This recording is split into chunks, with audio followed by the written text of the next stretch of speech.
Hello, you wonderful people, and welcome to another episode of Not Too Comic Book. This being a show where I talk about TV shows that are adaptations of comic books. For today's episode, I'm going to talk about the latest episode of Riverdale. So in this episode, we got a lot of reveals, but, obviously, a lot of stuff went down this episode, so I have to go over that as well. First thing I'm going to bring up is just the Blossoms in general. We kind of see even more just how the Blossoms are. Obviously, you hear the reputation of them being hated around town, but you see it even more in this episode with the way they treated Cheryl. Like, her mom is like, oh, don't sleep in Jason's bed. It's just, she wants to lay in her brother's bed and, be close, feel close to him and dream about it. And it's like, oh, you're writing his eulogy? No, you're not. It's like, who's to say, like, what other kind of embarrassing stuff you might kind of reveal to us? It's like, dude, like, she has a right to say something about her brother dying. I mean, what's messed up about it is, like, because her parents outright blame her, because even her mom makes a snide remark, because Veronica's over, and she's like, oh, it's a very beautiful thing that you get to, like, say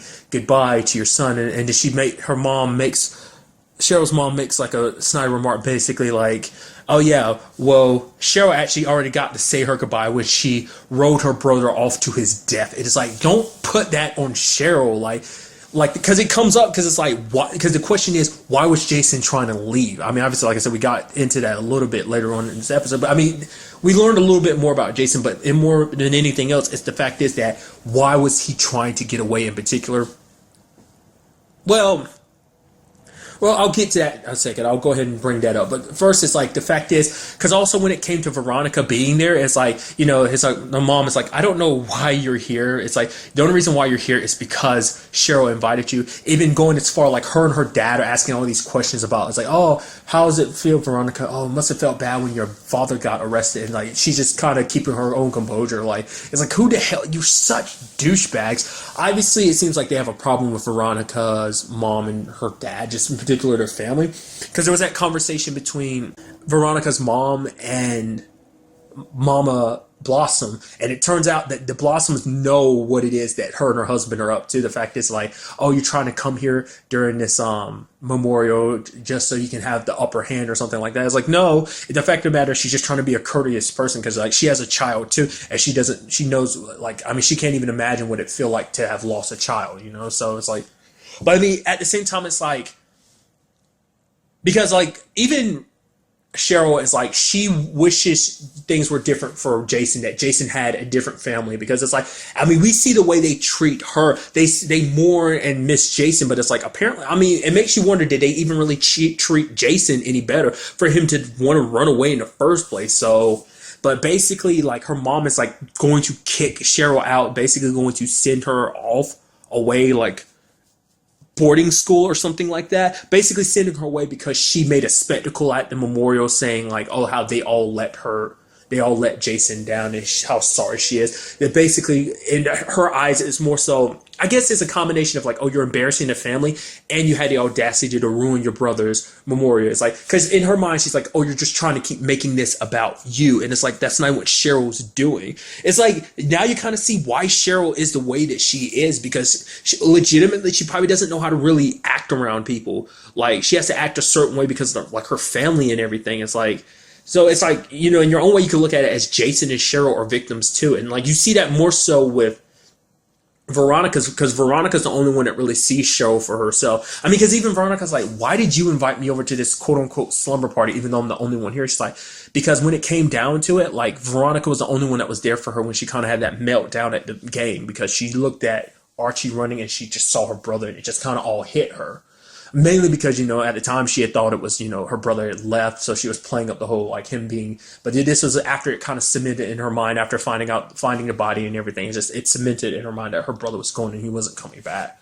So, but Veronica was there for her, so it's like, I mean, because even Veronica brought up the girls that are usually with her. It's like, aren't they your best friends? It's like, yeah, but during that time, her best friends weren't there for her. Veronica was, which is kind of why I brought, like, it kind of seems like Veronica, like, even though they have that animosity towards each other, it does seem like they are slowly kind of building a bridge together, because it's like, I honestly want to say Veronica, even though, like, Cheryl doesn't make it easy for every other people to be her friend, but it seems like Veronica might be her first real friend, especially when you, like, after Veronica heard that whole thing about her mom basically going to kick her out and everything. To me, it didn't come up in the episode, but I'm wondering, is it going to be like Veronica is going to offer her, like, yo, live with us. We got a pretty big place. It's just me and my mom. Like, you can stay there. I mean, like I said, because it's at that point where Veronica's kind of her only real friend. So, but some big stuff we found out about in this episode, I kind of finally work into is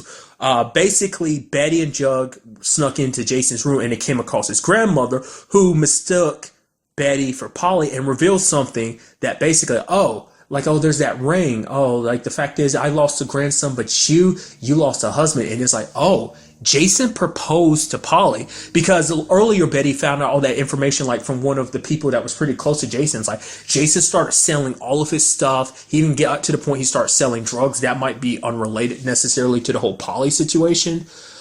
She finally asked her dad about the whole situation. It's like, Mom would never really be open about it. But she's like, basically something happened with Jason and Polly was super sad about it. And she got to the point she tried to kill herself. And basically was telling, Betty not to kind of get in contact with her sister, because it's like subsequently since finding out that Jason's dead, that she's kind of spiraled even further down. But we dive even deeper into it because we end up finding out a lot more to this circumstance. Her dad knew exactly about them being like Jason proposing to Polly. And I'm starting to think that basically the reason why she kind of had her meltdown, it wasn't about an argument with Jason, it was with her parents. Because her dad, and that's another thing we learned in this episode, her dad is just as scary. Betty's dad is just as scary as Alice is. Because he's telling her to drop this subject, because we found out that basically Cheryl's great-grandfather killed Betty's great-grandfather, because basically they were in the maple business that basically made the Blossoms the powerhouse family that they are.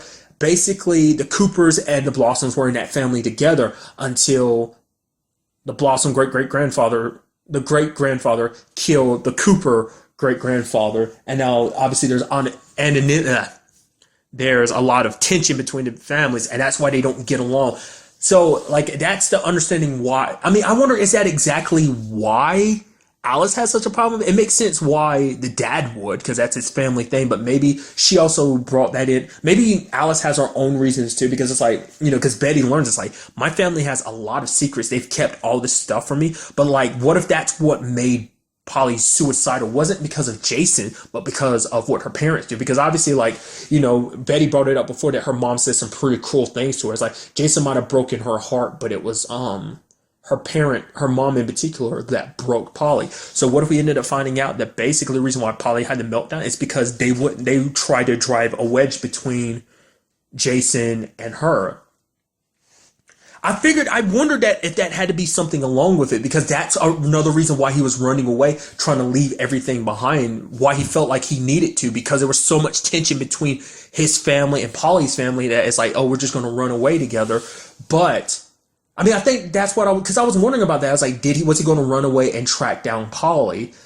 Try and go to her, trying to break her out, take whatever money, like the whole disappear and pretend he's dead. Because if he's dead and everyone thinks he's dead, they won't go looking for him, so him and Polly can be together. So what Jug is suggesting though is that I think Betty was the one who might have suggested, but it's like they have to talk to Polly. We got to find out what is up, because it's like, because it also comes down to, it's like, obviously, this kind of puts them at the top of the suspect list, her dad and her mom. More so than anyone, her dad, because her dad wasn't at the movie theater when the sheriff's house was broken into and all those files were stolen and stuff like that. And it turns out, obviously, he is the one that took it.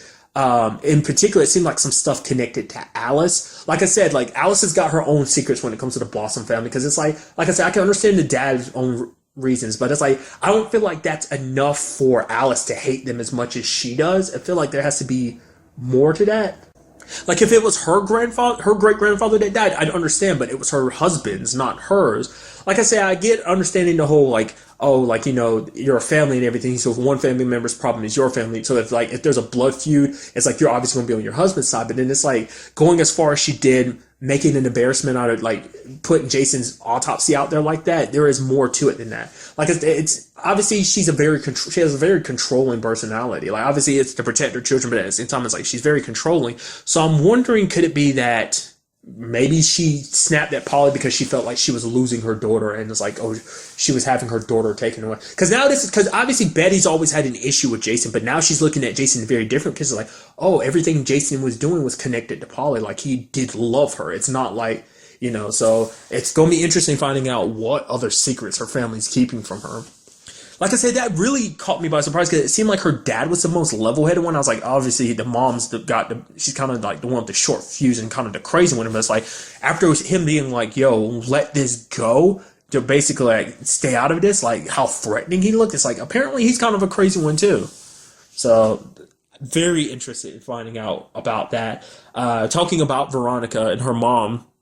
Her mom basically, well, there's a whole situation between her and Fred. Fred's like, yo, I thought there was something here. But then she's like, I love my husband like you love your wife. Which at first I'm like, wait, I thought Archie's dad and mom were divorced. I guess they're just separated. Kind of a similar circumstance to Veronica's mom and dad. I mean, granted. But the fact is, what I'm curious about, is it that she actually still loves him? I don't think it's actually love. It's probably out of obligation that maybe her husband's got some dirt on her. And I mean, like I brought it up before, maybe, I brought it up last episode, like maybe she wants to keep her lifestyle, but the only way she's going to do that is, it's the only way that she can keep her and her daughter, like, from just living out on the street is by doing what her husband wants. Or maybe she's a lot more connected to this than she because she makes it seem like, oh, she's doing this all for her husband's sake. But what if I don't know. I feel like just her whole dealings with the mayor last episode, that it seemed like, and even with the serpents, it's like that seemed more like hey, like I'm doing this, I'm kind of running things. I feel like she's just pretending to be kind of like a damsel in distress caught in a very bad situation. I think she knows exactly what she's doing. But I mean, granted, I'm definitely interested to dive into her secrets. But basically, she lets Fred in on this. And Fred is basically, he finds out about, like my husband owes him some money and stuff like that. I'm afraid I'm in danger. So Fred offers her that job that she originally asked for, like at the beginning of the series. But, now he's giving it to her just because it's like, he probably can't offer her the money directly to help her out. But at least this way she'll increase her income. And just I just hope that she isn't playing Fred, because obviously Fred's got feelings for her. And I just hope that she is being legitimate about this whole circumstance. It does seem like she might be, but like I said, obviously everyone's got their secrets, so it's like you never know what she could be. Like I said, because that whole mirror situation just got me thinking, like she's got more control of this situation than she lets on. So, it's hard to say. For all we know, maybe it's not even her husband is the one that embezzled all of that. Maybe actually her husband wanted to tell the truth and she's the one. You never know. Because I'm waiting for the twist when it comes to that. Because with every particular family, there's going to be a twist. That obviously we've gotten like the Polly twist, about the Coopers and everything. So we've seen that twist. We got a little bit of a twist with the Blossoms as well, finding out about that family history and everything. So, and there's also that moment where Archie was basically giving Mama Blossom, I think her name's Penelope, was giving her the jersey, and she looked at Archie, so like, oh, you look just like him, and start touching Archie's face, which was like super weird and creepy. And she's like, oh, thank you. And even when he went to sit down, even Kevin was like, was she just touching on y'all like that? Which I brought it up before, like Archie having red hair and everything. I'm wondering, is there more to that than we know? Maybe, what are the chances of him having red hair? There's literally 4 people in that entire town that now have red hair, like Archie, Cheryl, and the Blossoms, and obviously Jason would make 5, but it's like there are very few people in that town with red hair. Like I said, I don't know. We'd have to see. I'm very interested to see who they get to play Archie's mom, because obviously she hasn't popped up in the story. She's got to pop up at some point. I'm very interested. Like, what went down between her and Fred to get separated. Like I said, even Archie doesn't even bring up his mom in any conversation. So maybe everyone, Betty included, knows not to bring up his mom in conversations. Maybe there's something there. Let's focus on Archie's side of the story in this episode. Basically, it's the first episode since the whole Grundy situation. And basically everyone is kind of looking at it like, oh, Archie's just trying to push himself, like, oh, he's like, yo, I got to go to, become captain of football, because it's like, if I do good on the football team, I could get a scholarship. That way I can go off to college, study music and everything. And what it comes down to is it seems like Archie's in a tough spot because his life's kind of out of whack because he's kind of caught in between because he's like, oh, there's football and everything, and then there's also the whole music aspect, but at the same time it's like he didn't want to admit it, but it was also the Grundy thing was getting to it. He just kind of dived headfirst into anything to make it show so he wouldn't have to really think about it. But he had Valerie there to kind of help him out. Valerie introduced him to this dude named Oscar. He's like a pretty well-known musician to help him out and everything, which Oscar's like, hey, you gotta write down your music, like let me get a really good look at what you're doing, so like write down your music and everything. Valerie's helping him with that, but at the same time there's a competition between him and Reggie because the coach is like, hey, one of you's gonna be the captain, like you got a week to show me. So you see him trying to balance it all, even pushing himself on some levels because like even Reggie's like, yo, what's up with your hand? It's like, yo, maybe you should stop before something happens. Which Veronica helped him bandage up his hand. Is like, don't be an idiot, Archie. Like you're a musician and everything, and so your hand is very important to you. So, but it's just because he, like I said, it never really came up to like, oh, it's just he was so anxious about proving himself, doing everything.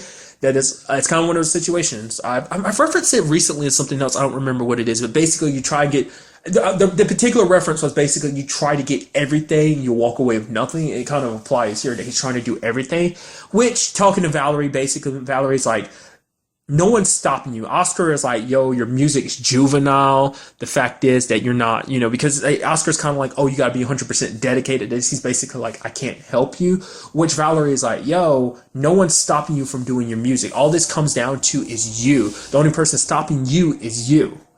Your dad's not in your way about it. Your coach isn't in your way about it. Oscar is. Yeah, he's saying he can't help you. Doesn't mean you should give up on your music. You just, you're so conflicted in everything. Which, it comes down to it, and you have Archie deciding like he wants to stay on the football team because he loves football, but he can't dedicate himself to being a captain and giving the attention and focus to it like Reggie would be able to. Like I say, it's kind of interesting too to see that him and Reggie are on good terms because I was wondering about that because the last time we see him and Reggie really interact was that back in episode 2 with that whole Jughead situation where it kind of led to like them pushing and then eventually hitting each other. More particular, Archie and Reggie. So, I am curious to know, is there going to be any, like, speaking of Archie, I am very curious to know, is there going to be something between him and Val? It seems like there might be, or that might just be a friendship thing. Because even Veronica was like, so you and Valerie is like, hey, man, you do, kind of like, she looked at it as a good sign because it's like, hey, it's him moving past Grundy. She even made a reference to it at one point, like, oh, is this you? I forgot what, it's like, she initialized it, and it's just like, oh yeah, is it like oh yeah, is it UPG? And he's like, wait, what? Post Grundy. And she's like, oh, is that too soon? Like not Valerie. Veronica holds no punches. So, but is it between him and Val? I don't know. Maybe. I even love that moment where his dad comes and is like, oh, hey, oh yeah, you were the Pussycats. Like, yeah, man, you guys rocking everything. He's like, Dad, we're just gonna work on some music because you go. He's like, oh yeah, I'm gonna close the door. I mean, not close it all the way. And then he's kind of walking down the stairs. So I see certain people looking at it as a situation. I'm sure his dad appreciates it. It's like, hey, my son's spending time with a girl his own age. You don't have to worry about the whole Grundy situation. I'm sure it's also like, hey, he's moving past it because obviously, Archie was kind of so focused on everything, like he was like working, like wasn't really sleeping because his dad came into his room like at the beginning of the episode. He was like punching a punching bag. He was just working out and just kind of trying to deal with everything. So I guess it's a good sign because it's like, oh, he's kind of back to possibly being his normal self. So many questions. What is it exactly that Jason might have been running away from his family from? Obviously there's a few, but I feel like I don't think that necessarily would warrant him running away. Obviously, there's also the cruel aspect to his family, but even then, it's like he lived like that for so long. Why now? Why not sooner? Obviously, he was engaged to Polly, so why not go after her sooner? Maybe he was scared. Maybe there would be repercussions from his family if he ran. Because that's why he faked his death. Because his family is very powerful and rich, so it's like they would have been able to track him down, hence the whole pretending to die and everything. So I'm very curious about that. And obviously we had the Blossoms kind of going their own way about this whole situation because the whole memorial was actually a way to get all the suspects in a single place to be like, oh, kind of get a feel for, oh, who's, guilty or not. So even without them actively doing anything, in their own way, they are trying to turn over every stone to find out who killed their son. Because I was just thinking about it too. Like, the fact is that obviously the Coopers knew about the whole marriage, the engagement situation, but the Blossoms didn't, because the grandma mentioned, she's like, oh, don't let, Penelope find out. The fact is, I gave you that ring, because the fact is that she will slice that, she will snip your finger off just to get that ring back. So obviously, she doesn't know about it, at least to our knowledge. Which also begs the question, like, who is the Blossom in that situation? I get the feeling like, because out of both of her parents, like, both of the Blossoms kind of suck.